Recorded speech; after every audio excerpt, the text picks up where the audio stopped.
शर्मा जी क्या कहना चाहेंगे इस खबर पे? कई चैनलों पे ये खबर चल रही है, 17 साल का लड़का है जो उत्सुकतावश गांव से जब शहर में आता है तब ये वीडियो बनाता है, लेकिन अब उसको कर लिया गया है और उसके पिता रिटायर्ड फौजी भी हैं। जी जी, तो इसी बात से साबित होता है ना, अंधेर नगरी चौपट राजा।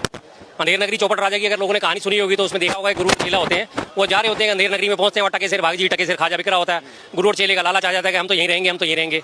मना भी करते हैं कुछ लोगों ने कि नहीं यहाँ नहीं रहना, खतरनाक साबित हो सकता है, लेकिन उन्हें दिखता है कि नहीं यहाँ तो टके सिर भाजी मिलती है, टके सिर ही खाजा मिलता है। खाजा मतलब मिठाई होती है, हम तो यहीं रहेंगे, खाते पीते हैं, मौज उड़ाते हैं, मौज मोटे हो जाते हैं। अचानक से वहाँ पे कोई एक घटना हो जाती है, घटना के जो चोर जो है पकड़ा नहीं जाता, अल्टीमेटली किसी तरह चोर पकड़ा जाता है, उसके लिए फांसी का इंतजाम होता है। फांसी का इंतजाम होता है तो जिसने फंदा बनाया होता है जल्लाद ने, वो फंदा चांस की बात है वो बड़ा बन जाता है।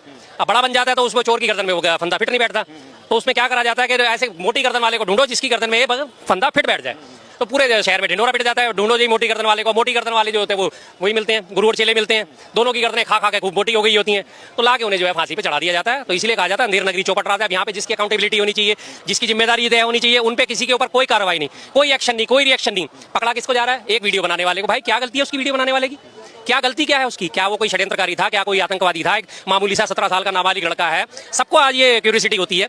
हमारा जो आईजीआई एयरपोर्ट है, वहाँ से जब निकलते हैं लोग, हाईवे पे से निकलते हैं, अक्सर लोग अपनी गाड़ियाँ रोक के खड़े हो जाते हैं, बच्चों को दिखाते हैं, प्लेन टेक ऑफ हो रहा है, लैंड हो रहे होते हैं। नजदीक से प्लेन देखने की जिन लोगों ने कभी प्लेन नहीं देखा या प्लेन में चढ़ने का सौभाग्य उन्हें नहीं मिलता, आज भी हमारे देश में प्लेन में चढ़ना एक बहुत बड़ा सौभाग्य माना जाता है। एक आम जनता के लिए प्लेन में चढ़ना बहुत बड़े सौभाग्य की बात होती है, बड़े खुशी से वो जाहिर करते हैं कि हम प्लेन में चढ़े। तो उस चीज़ों के लिए वीडियो बनाती है दुनिया, अक्सर लोग बनाते हैं वीडियो, में कोई नई चीज़ नहीं है। लेकिन यहाँ पे तो वही वाला काम कर दिया जिन्होंने आज से 2 साल पहले मणिपुर में करा था। 2 बहन बेटियों की नग्न परेड करी गई थी, लेकिन नग्न परेड जिन्होंने निकाली उनको तो पकड़ा नहीं गया, जिसने वो वीडियो बनाई थी वो उसको पकड़ के गिरफ्तार कर लिया गया था। तो वही काम आज दोबारा से यहाँ देखने को मिल रहा है। क्या कसूर है उसका? उसने की गलती क्या है उसकी? प्लेन में तुम्हारी खराबी भाई, मेंटेनेंस में तुम्हारी खराबी, टेक ऑफ तुम्हारा प्लेन नहीं हो रहा, मेंटेनेंस तुम नहीं कर रहे, लापरवाहियां तुम बरत रहे हो, गलती उसकी होगी कि उसने सिर्फ एक वीडियो बना ली। क्या बात है ये? इसलिए कहते हैं आज की डेट में वास्तव में अंधेर नगरी चौपट राजा जो है वो चल रहा है, और जब हमारा राजा चौपट होगा तो अंधेर नगरी में इसी तरह के काम होंगे। फिर कहते हैं जी 11 साल अमृतकाल। अब कहां से अमृतकाल हो गया? ये अमृतकाल है या नहीं है? किस आधार पे उसको गिरफ्तार करा? क्या आधार क्या है उसका गिरफ्तारी का? कुछ बात हो, कोई सेंस हो, क्या उसकी गलती क्या है? एक वीडियो बनाना। अब तमाम लोग यहाँ पे वीडियो बनाते हैं, आते हैं चांदनी चौक में वीडियो बनाते हैं, आते हैं शॉपिंग करने वीडियो बनाते हैं, अपनी अपनी दिखाते हैं कि हम शॉपिंग करने गए थे, चांदनी चौक गए थे, मॉन्यूमेंट्स होते हैं तमाम, लाल किला जा रहे हैं, कुतुब मीनार जा रहे हैं घूमने, तमाम लोग वीडियो बनाते हैं, और उसी टाइम पे वहाँ पे अगर कोई हादसा हो जाए तो क्या उन्हें पकड़ा जाएगा? इस आधार पे तो एयरपोर्ट का जो सीसीटीवी फुटेज है और उसमें भी रिकॉर्ड हुआ है, तो उसके ऊपर भी कार्रवाई हो सकती है कि आपने रिकॉर्ड क्यों कर लिया? नहीं होगी ना, किसी ना किसी को बलि का बकरा बनाना है। लास्ट एंड फाइनल एक बेचारे 17 साल के लड़के को बलि का बकरा बना दिया गया। इसी बात से पता चल जाता है कि क्या सरकार की सोच है, क्या लोगों की अकाउंटेबिलिटी है। हमारे नागरिक उड्डयन मंत्री, मैंने तो नाम भी उनका पहली बार सुना था, इससे पहले तो सिंधिया साहब थे, अब तो टेलीकॉम मिनिस्टर हो गए हैं वो के रंगा राजू है, क्या नाम है कुछ उनका, टीडीपी के रामा नायडू। वो आराम से अपनी रील बनाते हुए घूम रहे, रील में पीछे म्यूजिक डालते हुए घूम रहे और दिखा रहे हैं कि हाँ। और सबसे बढ़िया हमारे मोदी जी, वाह मोदी जी वाह, प्लेन वहाँ धसा पड़ा है बिल्डिंग में, उसके नीचे खड़े होकर फोटो खिंचवाने, कितना शानदार फोटो शूट उनका जो है सर्कुलेट हुआ है। शर्म नहीं आ रही बिल्कुल भी, किसी किस्म से कोई शर्म नहीं। कहाँ लोग मरे गए हैं, 275 से ज़्यादा लोग मारे जा चुके हैं, हालत है हजारों लाखों करोड़ का नुकसान हो चुका है, लेकिन वो अपनी फोटो शूट में बिजी हैं, 7-7 8-8 कैमरामैन लेके साथ में चल रहे हैं। संवेदना के कोई वो नहीं।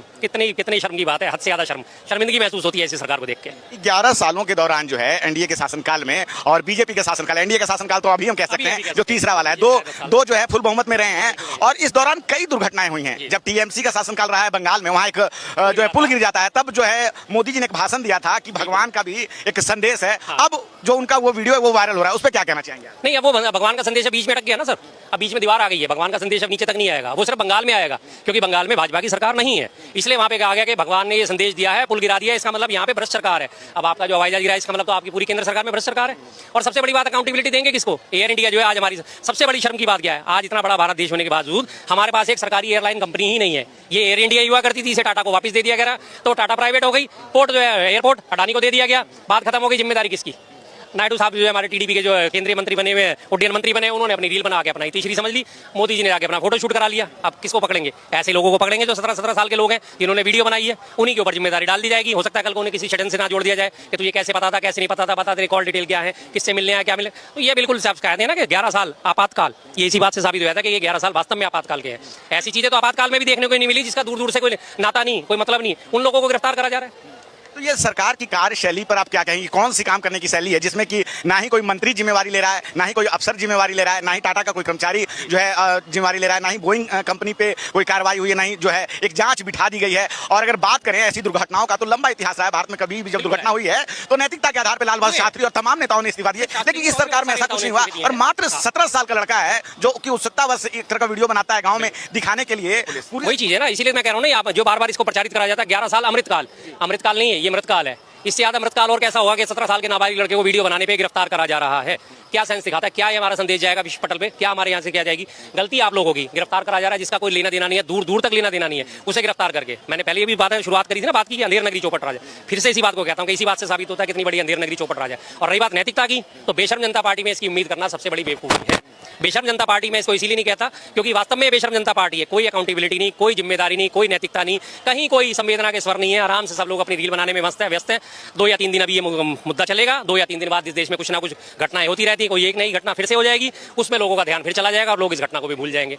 तो ये कोई नई चीज नहीं है। अमृतकाल चल रहा है कहने के लिए अमृतकाल है, बीजेपी के हिसाब से अमृतकाल है, लेकिन वास्तविक तौर पर मृतकाल चल रहा है। बिल्कुल जहाँ संवेदना है बिल्कुल मृत है, जहाँ जिम्मेदारी बिल्कुल मृत है, जहाँ सहिष्णुता बिल्कुल मृत है, जहाँ अकाउंटेबिलिटी जिसे कहा जाता है, क्रेडिबिलिटी के लिए पूरा अमृतकाल है। कोई भी चीज हो जाए क्रेडिबिलिटी के लिए सबसे आगे है मोदी जी। मैंने करा, मैंने करा, मैंने करा, मैंने करा। ऑपरेशन सिंदूर सेना ने अंजाम दिया, मैंने करा। मैं तमाम देश के शहरों में, तमाम शहरों में देश के पोस्टर लगा दिए, होर्डिंग लगा दिए, सेना की वर्दी में होर्डिंग लगा दिए, पोस्टर लगा दिए, मैंने करा, मैंने करा, मैंने करा। लेकिन जब ट्रंप 13वें बार वो बोलता है कि नहीं मैंने व्यापार की धमकी देकर युद्ध रुकवाया, उसके ऊपर कोई जवाबदेही नहीं है, उसके ऊपर बोलने को तैयार नहीं है। तो बस ये कुछ काम हो गया तो मैंने करवाया, कुछ बेकाम हो गया तो सब पुराने लोगों की गलती है। अब फिर से इसमें कहीं ना कहीं नेहरू जी का एंगल ढूंढा जाएगा कि नेहरू जी ने एयर इंडिया का कोई केंद्रीयकरण क्यों करा था? सब तो एयर इंडिया थी, कहीं ना कोई भरोसा नहीं इनका किसी भी नेता का। ढूंढ के लिया है कि नेहरू जी से या इंदिरा जी से, कहीं से भी इनका और तो कुछ इनके पास मिलता नहीं। अल्टीमेटली या इंदिरा जी को या नेहरू जी को या हो सकता है राजीव गांधी जी को इसका जिम्मेदार ठहरा दिया जाए कि इनकी गलती थी जी, उन्होंने एयर इंडिया को क्यों अधिग्रहण करा, एयर इंडिया की जिम्मेदारी उन्होंने क्यों ली थी, हमने तो अच्छी ली थी। कोई भरोसा नहीं है इस सरकार की जिम्मेदारी लेने के नाम मात्र में शून्य है ये जिम्मेदारी। बीजेपी के नेता हैं सुब्रमण्यम स्वामी, सीनियर नेता हैं, उन्होंने सबसे पहले ट्वीट करके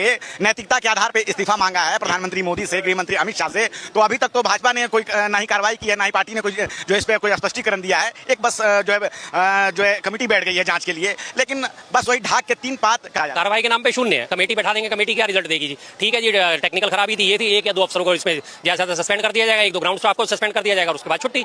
बस मंत्री जी आराम से चैन की बीन बजाएंगे, सारा स्टाफ जो है सीनियर स्टाफ है वो चैन की बंसी बजाएगा। कुछ नहीं होने वाला है इसमें। मुआवजे की घोषणा कर दी गई है, अभी डीएनए चेक होंगे लोगों के, फिर उसके बाद मुआवजे मिलेंगे। उसके बाद जब मुआवजा होता नहीं होता, इससे पहले भी आपने देखा था कुंभ में भगदड़ मची थी। बताया कितना गया था? पहले तो 12-14 घंटे तक तो बताया ही नहीं गया कि कुंभ में भगदड़ हुई है या लोग मरे भी हैं। लास्ट एंड फाइनल जब मामला खूब खुला तब जाके बताया गया 32 लोग मारे गए। अब जाके बीबीसी की रिपोर्ट आ रही है, वो बता रही है कि 87 लोग मारे गए। 32 के बाद जो लोगों को 5-5 लाख 82 लोग मारे गए। और बाद में 32 के आंकड़ा दिया गया था, 32 से 82 सीधा 50 लोगों को जो है 5-5 लाख रुपए का मुआवजा जाके उसने दिया है पुलिस वालों ने कि आप ये 5 लाख रुपए रखो, आप इस बात को ऊपर नहीं खोलोगे कि हमारा कोई मृत हुआ है इस कुंभ के हादसे में। वही काम है लीपापोती, इस पे तो खैर नहीं हो सकेगी क्योंकि जो चढ़ने वाले पैसेंजर होते हैं सबके रिकॉर्ड होते हैं, बोर्डिंग टिकट होते हैं, बोर्डिंग पास होते हैं, सारी डिटेल उसमें फीडअप होती है। तो यहाँ तो खैर ये लोग नहीं कर पाएंगे कुछ भी। तो लेकिन कहीं ना कहीं बस वही है कि नीचे 2-4 ग्राउंड स्टाफ जो होगा, 2-4 टेक्नीशियन होंगे, छोटे छोटे जो है प्यादे बेचारे, उनकी बलि चढ़ा दी जाएगी। और जो टॉप लीडरशिप है और जो टॉप लेवल के अफसर है उनके साथ कुछ नहीं होने वाला। क्रेडिट तो सरकार लेगी, लेकिन जिम्मेवारी अगर कोई दुर्घटना होती है कोई नहीं लेगा। क्रेडिट पूरा लेगी, लेकिन जिम्मेदारी से बिल्कुल मतलब ही नहीं। जिम्मेदारी अगर लेनी होती तो अभी उड़ीसा में इससे 2 साल पहले बालासोर में दुर्घटना हुई थी, तब भी 300 लोग मारे गए थे। क्या रेल मंत्री ने जिम्मेदारी ली? उसके बाद कितने सारे और दुर्घटनाएं, रेल दुर्घटनाएं लगातार, अश्विनी वैष्णव ने एक भी जिम्मेदारी ली। और सबसे बड़ी बात अभी ताजा ताजा देखिए, सेना की इतना सम्मान करने की बात ये सरकार करती है। सेना का हम सम्मान करते हैं जी, सेना का सम्मान सर्वोच्च है, सर्वोपरि है। और अभी जो हमारे यहाँ यात्रा के लिए 1200 लोगों की जो ड्यूटी लगाई गई, बीएसएफ के जवानों के लिए उनकी ट्रेन कैसी दी गई?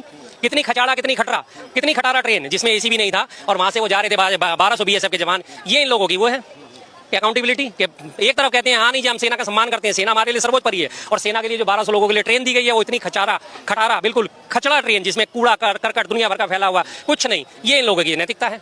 किस तरह से बात करी जाए इन लोगों से? तो जैसा कि आपने सुना, खबर जो है विमान दुर्घटना से जुड़ी हुई है कि इसमें अभी तक 275 लोगों की मौत हुई। और कार्रवाई के नाम पर जो ये कार्रवाई हुई है कि 17 साल का लड़का है आर्यन, जो कि गांव से आता है। जब ये दुर्घटना होती है एरोप्लेन की, जब ये प्लेन क्रैश करता है, उस दौरान वो छत पर था और उत्सुकतावश वो उस वीडियो को शूट करता है प्लेन को उड़ते हुए। और जब देखता है कि प्लेन जो अचानक धीरे से नीचे आ रहा है, तब वो उसने शूट करना शुरू किया। में जो है अभी तक किसी मंत्री ने इस दुर्घटना के लिए कोई जिम्मेवारी नहीं ली, ना ही नैतिकता के नाम पर, ना ही जिम्मेवारी के नाम पर। आज से पहले, जब दशकों पहले ऐसी कई दुर्घटनाएं हुई हैं, ऐसे में सरकार के लोग नैतिकता के नाम पर इस्तीफा देते थे। लेकिन आज के समय में अगर कोई लड़का वीडियो शूट कर लेता है तो पुलिस उसे ही गिरफ्तार कर ले रही है।